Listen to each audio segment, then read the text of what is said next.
အားလုံးပဲမင်္ဂလာပါ Beyond Test မှာကြိုဆိုပါရစေကျွန်တော်တို့ channel ကတော့စာမျက်နှာပေါ်ကစာသားတွေကိုအသက်ဝင်တဲ့အတန်တွေဖြစ်ပြောင်းလဲပေးပြီးတင်းရဲ့နေ့စဉ်ဘဝတွေကိုအသိပညာနဲ့ရတာတွေတုတာတွေယူဆောင်လာပြီးမဲ့နေရာတစ်ခုပဲဖြစ်ပါတယ်ချိန်မပေးနိုင်လို့စာမဖက်ဖြစ်သူတွေအတွက်ခီးသွိုင်းပဲဖြစ်ဖြစ်အနားယူရင်ပဲဖြစ်ဖြစ်နားဆင်နိုင်ဖို့အကောင်းဆုံးစာအုပ်တွေစောင်းပါးတွေကိုရွေးချယ်တင်ဆက်ပေးနေပါတယ်စာသားတွေရဲ့လွန်ကစိတ်ကူးရင်ကဘာတဲ့ကို Beyond Test နဲ့တူလှမ်းကဖို့ဖိတ်ခေါ်ပါတယ်မိတ်ဆွေတို့အတွက်အခုတစ်ပတ်ဖတ်ပြပေးမှာကတော့ဇာပေမြင့်ရဲ့မဟာကရုဏာရှင်များဆိုတဲ့စာအုပ်ထက်ကကမ္ဘာကြက်ချင်ဒီဖွဲ့ကြီးကိုစတင်တည်ထောင်ခဲ့သူအကြောင်းပဲဖြစ်ပါတယ်ကဲစလိုက်ကြအောင်ဗျာ1859ခုနှစ်ဇွန်လ24ရက်နေ့တွင်အီတလီပြည်မြောက်ပိုင်းဆိုလပါရီနယ်ရှိလွန်ဘာတီမြို့ကလေး၌ကမ္ဘာသမိုင်းတစ်လျှောက်တွေးထွက်တန်ယုံမှုအများဆုံးတိုက်ပွဲကြီးတစ်ပွဲဖြစ်ပွားလေသည်။ Australia Igrit Frank Joseph ၏စစ်သည်များသိမ်းပိုက်ထားသည့်ထိုမြို့ကလေးကိုပြင်သစ် Igrit တတိယမြောက်နပိုလီယန်လောက်ရှိစာဒီးနီးယားနှင့်ပြင်သစ်မဟာမိတ်တပ်များကအပြင်းအထန်ထုံးနှက်တိုက်ခိုက်ကြခြင်းဖြစ်၏။တစ်ဖက်နှင့်တစ်ဖက်ပြန်လည်ပစ်ခတ်သည့်အမြောက်တံမတ်စကတ်တနက်တံတို့တောညံနေသည်ကိုဓာတ်မှန်ဖြစ်တင်းပေးသည့်အလားမိုးကြိုးတန်တစ်ချိန်ချင်းလက်ရရောင်တဝင်းဝင်းတို့ကလည်းအဆက်မပြတ်ထွက်ပေါ်လဲရှိလူသက်ပွဲကြီးမှာ15နာရီလုံးမြကြာရှည်နေခဲ့ပြီးနောက်ဆုံးဩစတြေးလျတို့တက်ပြတ်ထွက်ပြေးကြတော့မှပင်ပြီးဆုံးသွားတော့၏တိုက်ပွဲပြီးဆုံးချိန်တွင်စစ်မြေပြင်၌ဒဏ်ရာရသူစုစုပေါင်း4000ကျော်မြကျန်ရစ်လေသည်အမြောက်တန်စိန်မြောင်းတန်တို့တိတ်ဆိတ်သွားပြီးညီးတန်ညူတန်များသာဟိုမှဒီမှထွက်ပေါ်လျက်ရှိသည့်အနိဋ္ဌာယုံရှုခင်းတဲ့တို့၎င်းနှင့်ဘလို့မှဆက်ဆက်မှုမရှိသည့်အရာတစ်ခုရောက်ရှိလာလေသည်ယင်ကစေးလေမောင်းနေလာသည့်ကိုပိုင်မြဲထားလှလှကလေးတစ်စီးဖြစ်သည်မြဲထားပေါ်တွင်အသက်30ခန်းရှိသည့်လူရွယ်တစ်ယောက်လိုက်ပါလာသည်လူရွယ်မှာအလွန်တန်ရှင်းတဲ့ရသူတဦးဖြစ်ပြီးသူဝတ်ထားသည့်အဖြူအောင်ကိုင်းကြီးမှာထိုစဉ်ကဥရောပလူကုန်ထံတို့ဝတ်စားတတ်ကြသည့်နောက်ဆုံးပေါ်ပုံစံမျိုးဖြစ်သူ့အမည်မှာယန်ဟင်နရီဒူးနန်ဖြစ်၏သူဒီဗန်လုပ်ငန်းရှင်တူဖြစ်၍တစ်ဖက်ကလည်းကုမ္ပဏီလုပ်ငန်းတစ်ခုလုပ်ကိုင်လျက်ရှိလွန်ဘာဒီတွင်ကက်ဘေးစိုက်ကသည့်ထိုနေ့ရက်ကထိုနေရာသူရောက်ရှိခဲ့ခြင်းမှာလည်းကုမ္ပဏီလုပ်ငန်းနှင့်ပတ်သက်၍ဖြစ်၏သူသည်ပြင်သစ်၏ကိုလိုနီနယ်မြေတစ်ခုဖြစ်သောအယ်ဂျီးရီးယားပြည်နယ်တွင်ဇီဝရေးလုပ်ငန်းကြီးတစ်ရပ်စတင်လျက်ရှိရာယင်းအတွက်အစိုးရဓမ္မအထူးခွင့်များရရှိအောင်ကြိုးပမ်းလျက်ရှိပါရီရှိကိုလိုနီရေးရာဌာနတွင်သူတင်ပြအကူအညီတောင်းသည်ကိုသက်ဆိုင်ရာတာဝန်ရှိပုဂ္ဂိုလ်များကညှင်းပယ်ခဲ့သဖြင့်နပိုလီယန်အီဂရစ်ကိုရိုင်းထံသို့တင်ပြတောင်းခံရန်စစ်နယ်မြေရောက်ဘင်မြင့်မြတ်ထံသူလိုက်လာခဲ့ခြင်းဖြစ်၏သို့သောသူ့လိုင်းရွေချက်မအောင်မြင်ခဲ့ချေဒိုနေ့ကဘင်မြင့်မြတ်နှင့်မတွေ့ခဲ့ရစင်စစ်ဒီနေရာသို့လိုက်လာမိခြင်းသည်ပင်သူ့အတွက်စီးပွားရေးလုပ်ငန်းများပျက်စီးကြောင်းမျိုးစေ့ကိုချမိတဲ့ကဲ့သို့ဖြစ်သည်အကြောင်းမူသူ့အားမြူစီပွားရေးလုပ်ငန်းကိစ္စများအားလုံးကိုဘေးချိတ်ထားမိစေမိအချင်းရာတစ်ခုကချုပ်ကိုင်ဖန်ဆားလိုက်ခြင်းကြောင့်ဖြစ်ပေသည်ကြောက်ဖွယ်လိလိသောဒဏ်ရာကိုစီဝင်နာကိုစီတို့ဖြင့်ညှဉ်းညူမိတမ်းနေကြသည့်အာကိုရာမဲ့နေရှာသောဒုက္ခသည်တို့အဖြစ်ကိုထိလန့်တုံလုံးချင်းဂေရုဏာတက်ချင်းပြင်းစွာဖြင့်ရှုမြင်ရပြီးသည့်နောက်တွင်ထိုနေရာမှသူရှောင်ခွာထွက်သွားနိုင်စမ်းမရှိတော့ပေလွန်မာဒီတိုက်ပွဲ၏အနိဋ္ဌာယုံရှုခင်းသည်ဟင်နရီဒူးနန်အားစီးစိမ်ကြီးမားသောမြို့နေလူကုန်တန်ဒူးဘွားမှာအများအကျိုးအတွက်အနစ်နာခံဗိမန်ဆင်းရဲခံရသည့်လူသားအကျိုးဆောင်စေနာရှင်ပုဂ္ဂိုလ်ထူးတူဘွားတို့ပြောင်းလဲပေးခဲ့သည်ဒီချိန်ထဲမှာပင်ယနေ့ကာလကမ္ဘာလူသားတို့ကိုပို၍အားကိုပြုလာနေရသောကမ္ဘာကြက်ချင်ဒီအဖွဲ့ကြီးဟူသည်ကိုလည်းသူ၏ဘဝအပြောင်းလဲနှင့်အတူရှင်တွဲဖြစ်ပေါ်လာစေတော့မည်ဖြစ်သည်အစပထမ၌ဒူးနဲ့ခေါင်းထဲတွင်ကြီးမားဘာအစီအစဉ်မှမရှိခဲ့ဒုက္ခရောက်နေသူများအားလစ်လူမရှုနိုင်ခဲ့သဖြင့်သူဝင်ရောက်ကူညီပေးမိခြင်းဖြစ်၏ရေဟုအစာရေဟုတစားတောင်းခံနေသူအားရေယူ၍တိုက်ပြီးဒဏ်ရာမှသွေးတွေစီးကြနေသူကိုအဝိဆဖြင့်စီးပေးမိညစ်ပတ်ပေးကြံနေသောဒဏ်ရာကိုစေးကြောတုတ်တင်ပေးမိသို့သောဒုက္ခသည်များပေါ်ထားမိသည့်သူ၏ကရုဏာနှင့်မမျော်လင့်မဲပေါ်လာသည့်ကယ်တင်ရှင်သူ့ပေါ်ထားရှိလာသည့် ဒုက္ခတွေတို့၏အာကိုတိုရှုံးမှုများကသူ့အားတာဝန်တရားတစ်ပွဲလမ်းမိုးချုပ်ကင်လာခဲ့သည်ဒီနေရာမှသူခွာ၍မရတော့တနေ့ပြီးတနေ့သူမရမနာပြုစုသည်အနည်းရှိကက်စတီဂလီယုံရွာကလေးမှရွာသူရွာသားများကိုစီယုံကဒဏ်ရာရသူများအတွက်ခိုနားစရာနေရာများစီစဉ်ပေးသည်ဒိုနေရာ၌စီယုံစူစီရရှိသည့်စေနာဝန်ထမ်းပုဂ္ဂိုလ်300များကိုအုပ်စုငယ်များဖွဲ့၍စစ်မြေပြင်နေရာအနှံ့ပြားသို့ဖြန့်ခွဲစေလွတ်ခါဒဏ်ရာရနေသူများအားလိုက်လံရှာဖွေ၍လိုအပ်သမျှစီမံဆောင်ရွက်စေသည်တနေရာ၌မူဖျားရှင်ကိုကြောင့်ကြောင်းထဲတွင်စုပြုံခိုဝင်နေကြသည့်ဒဏ်ရာရရှစ်တီပေါင်း900ကျော်များကိုတွားတွေ့ရသည်၎င်းလူစုသည်9ရက်လုံးလုံးပြင်ပကဘာနှင့်အဆက်အသွယ်ပြက်လက်ရှိရာတနက်ဒဏ်ရာဓာတ်ဒဏ်ရာများသာမကပြင်းပြခြင်းစံငတ်ခြင်းရေငတ်ခြင်းခြင်ဖြုတ်အစရှိသည့်အလေးမွားတို့ကြိုက်ခဲနှိပ်စက်ခြင်းဒဏ်များကိုပါအားကိုးရမယ်ခံစားနေကြရသည်ထို့ပြင်ထိုရများအတွင်တဖြုတ်ဖြုတ်တည်နေကြသည့်ဘဝတူဒဏ်ရာရသူများကိုကြည့်ကာငါလည်းကောဘယ်တော့ရောက်မလဲဟုသောအတွေးဖြင့်တုံလို့ရှောက်ချားနေကြရလေသည်တို့ဘုရားကျောင်းတော်ဒဏ်ရာကိုစီဖြင့်လဲလျောင်းနေကြရသူများတဲ့တွင်ပြင်သစ်လဲပါ၏ဩစတြေးလျလဲပါ၏ဂျာမန်လဲပါ၏စလက်လူမျိုးအာရက်လူမျိုးများလဲပါ၏စောစောကအပြန်လည်တပ်ဖြတ်ခဲ့သူတွေသည်ယခုဒဏ်ရာကိုစီဖြင့်အလွယ်တကူဒုက္ခရောက်နေကြသည့်အခါ၌လူသားအလုံးညီရင်းကိုများသာဖြစ်သည်ဟုသောအချက်ကိုတကယ်လိုက်လွဲစွာခံစားသိမြင်လာကြပေသည်ဟင်နရီဒူးနဲ့သူ၏အဖွဲ့သားကယ်ဆယ်ရေးသမားများသည်လည်းထိုညီရင်းအကိုစိတ်ဓာတ်ကိုပင်ခံယူကာစေတနာစိတ်ကရုဏာစိတ်ပရိဒစိတ်အပြည့်ဖြင့်မနာမနေဆောင်ရွက်ခဲ့ကြပေသည်လောမာဒီနာရေးပေါ်ကယ်ဆယ်ရေးလုပ်ငန်းများဆောင်ရွက်ပြီးသည့်အခါဒူးနဲ့သူ၏လုပ်ငန်းများအခြေဆရာပါရီသို့ပြန်ခဲ့သည်ထို့နောက်တွင်သူ၏ဇာတိမြို့ဖြစ်သည့်ဆွစ်ဇာလန်နိုင်ငံဂျီနီဗာမြို့သို့လည်းတွားရောက်သည်သို့သောဤသည့်နေရာသို့ရောက်ရှိနေသည်ဖြစ်စေလူနှင့်ဒီလုပ်ငန်းကိစ္စများ၌စိတ်မဝင်စားနိုင်အခြားလူမျိုးရေးဆိုင်ရာပွဲလမ်းသဘင်များတွင်လည်းတက်တက်ကြွကြွမပါဝင်နိုင်ပဲလွန်မာဒီစစ်မြေပြင်မှရှုခင်းများကိုသာအမြဲမြင်အောင်ကတနှုတ်နှုတ်ခံစားနေရလေသည်သူသည်လွန်မာဒီမှပြန်ရောက်ပြီးစားတွင်ပြင်ပန်းခဲ့သည့်တန်ဖြင့်အပြင်းဖြားလိုက်သည်ရင်းတို့လွန်မာဒီတွင်ကြာနေခဲ့ခြင်းထိုနောက်တွင်ဖြားနေခြင်းအဖျားကောင်းပြီးနောက်၌လည်းအလုတ်ထဲတွင်အာယုံမဝင်နိုင်ခြင်းများဇက်တိုက်ဖြစ်လာသည့်အခါကြီးတရားရှိသူ့ကုံတွေမှာအခြေအနေရင်းရည်လာသည်သူအလုတ်ကြိုးကြိုးစားစားမလုပ်ဟုမြင်လာသည့်အခါကုမ္ပဏီတွင်အစုရှယ်ယာဝင်ထားသူတို့မကြေမနက်ဖြစ်လာသည်ဒူးနဲ့မှာထိုကိစ္စကိုဖြေရှင်းဖို့မကြိုးစားနိုင်ပဲသူ့စိတ်သူ့နှလုံးသားထဲတွင်ဆွဲနေဖိစေးနေသည့်အကျိတ်ခဲကြီးကိုဘယ်လိုဖွင့်ထုတ်ရမလဲဟူ၍သာစဉ်းစားကြံစနေမိလေသည်1860ခုနှစ်တွင်လွန်ဘာဒီဆိုလာဖာရီနိုနဲ့လွန်ဘာဒီတွင်သူ့ကိုယ်တွေ့ကြုံခဲ့ရသည့်အကြောင်းများကိုစာတအုပ်ရေးသားပြုစုသည်မေမရနိုင်သောဆိုလာဖာရီနိုဟုအမည်ပေးထားသည့်ထိုစာအုပ်ငယ်ကလေးကိုစောင်းရည်1000မြရိုက်နေပြီးလူမျိုးရေးနိုင်ငံရေးနယ်ပယ်တို့တွင်ဩဇာလွှမ်းမိုးမှုရှိသည့်သူ့အသိမိတ်ဆွေများထံသို့ဖြန့်ချီပေးပို့ခဲ့သည်ထိုစာအုပ်ကဒူးနဲ့၏ဘဝလမ်းကြောင်းတစစ်ချိုးပြောင်းလဲသွားအောင်ထမန်တွန်းပို့ပေးသည့်အရာတစ်ခုဖြစ်ခဲ့ပေသည်သူစာအုပ်ငယ်တွင်ဖော်ပြထားသည့်စစ်ပွဲအနိဋ္ဌာယုံရှုခင်းများကကြောက်ခမန်းလိလိပြည်ပြင်လာ၏သူစာအုပ်ကိုဖတ်ကာအကြီးကျယ်အော်တောင်းတင်းဖြစ်သွားခဲ့ကြသည်စာအုပ်ကိုချင်းချင်းရိုက်အချင်းချင်းဖြန့်ချီနေရသည်စာအုပ်ဖတ်သူလူကြီးလူငယ်ယောက်ျားမိန်းမအားလုံးကပင်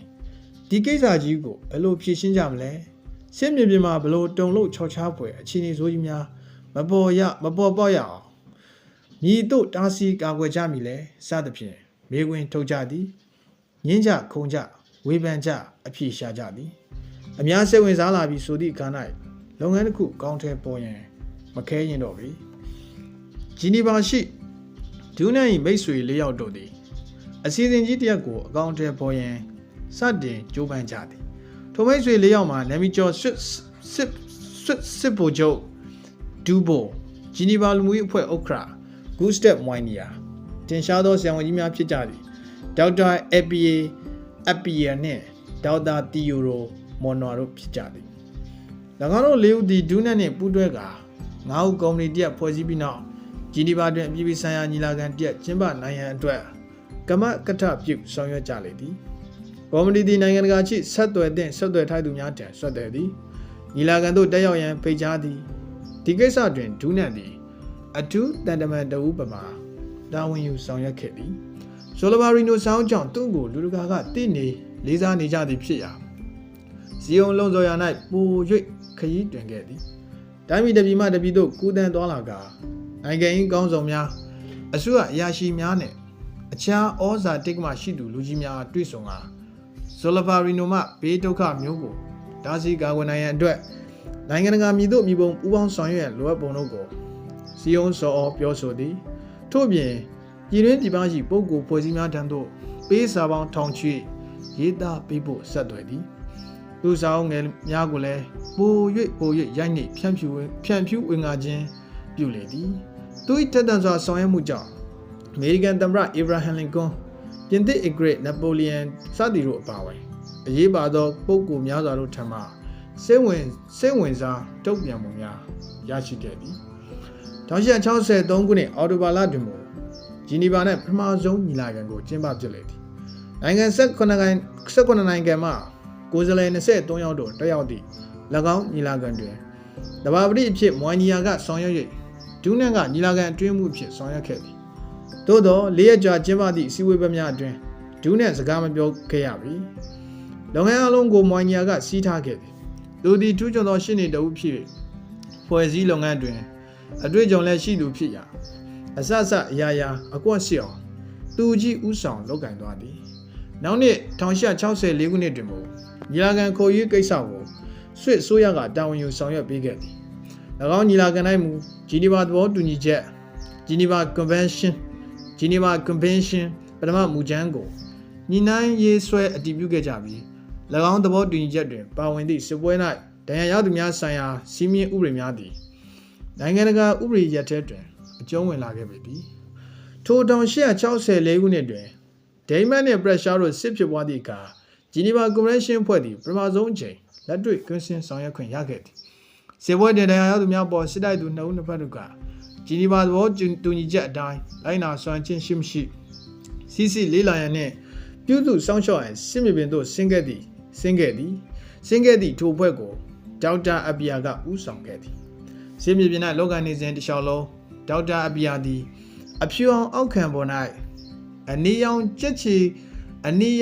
ကတစ်ခုပါသည့်ကြက်ချီနီလက်ပတ်တစ်ခုကိုပတ်ထားခဲ့သည်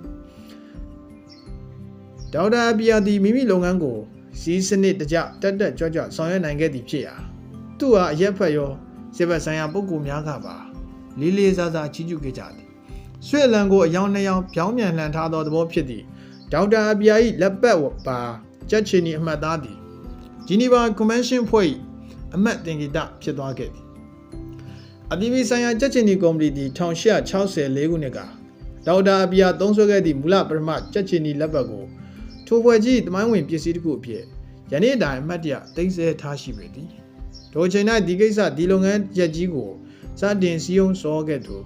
ဟင်နရီဒူးနန်မှာညီတို့သောအခြေအနေ၌ရှိနေသည်1864ခုနှစ်ဒုတိယညီလာခံ၌လည်းမွိုင်းနီယာပင်လွှမ်းမိုးခဲ့သည်စင်စစ်သူသည်စီမံခန့်ခွဲလုပ်ငန်းတွင်ကျွမ်းကျင်လိမ္မာသူဖြစ်ရာကြက်ချီနီပွဲကြီးဥက္ကဋ္ဌဖြစ်နှစ်ပေါင်း90မြပြည့်ဆက်လက်ဆောင်ရွက်သွားနိုင်ခဲ့သည်ဇီဝရေးလုပ်ငန်းတွင်ဒူးကျွန်းထက်မြက်သူတဦးအဖြစ်တစ်ချိန်ကအတိမတ်ပြုခံရဘူးသူဟင်နရီဒူးနန်မှာကသူအပြင်းထန်စိတ်ဆွဲလန်းခဲ့သည့်ဒုက္ခသည်ကယ်ဆယ်ရေးလုပ်ငန်းကြီးအကောင့်ထဲပေါ်လာရေးအတွက်မနာမနေဆောင်ရွက်ရင်းမိမိကိုယ်ပိုင်လုပ်ငန်းများကို